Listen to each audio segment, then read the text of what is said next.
Oh, Jane.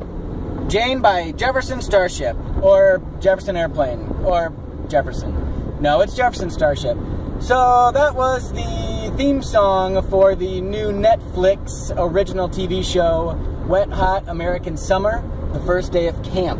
And I finished it, and I was very excited, and I'm very sad to say that I was more disappointed than I was overjoyed. The movie I'm sure you've seen is from 2001, it's based on the same name, Wet Hot American Summer.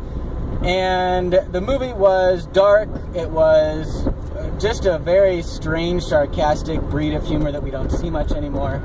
And 16 years later, they get the entire cast back together, including John Hamm, John Slattery, both from Mad Men. They had Jason Schwartzman. They had Chris Pine. A bunch of that guys were in it too.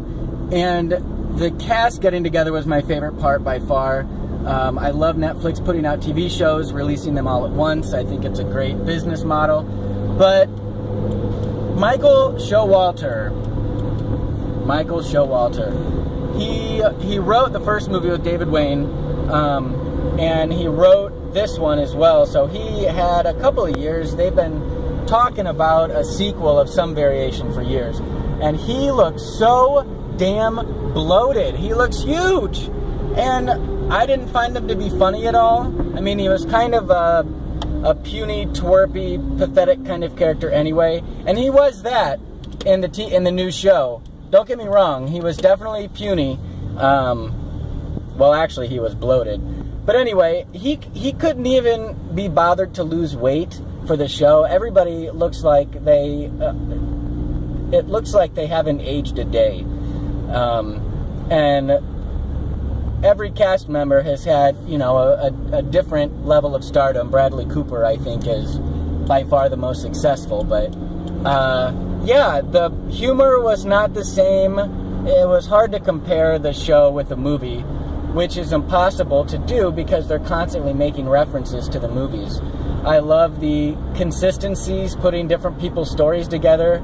David Hyde Pierce was brought back, and you find his story of how he became the owner of the cabin on the outskirts of a camp.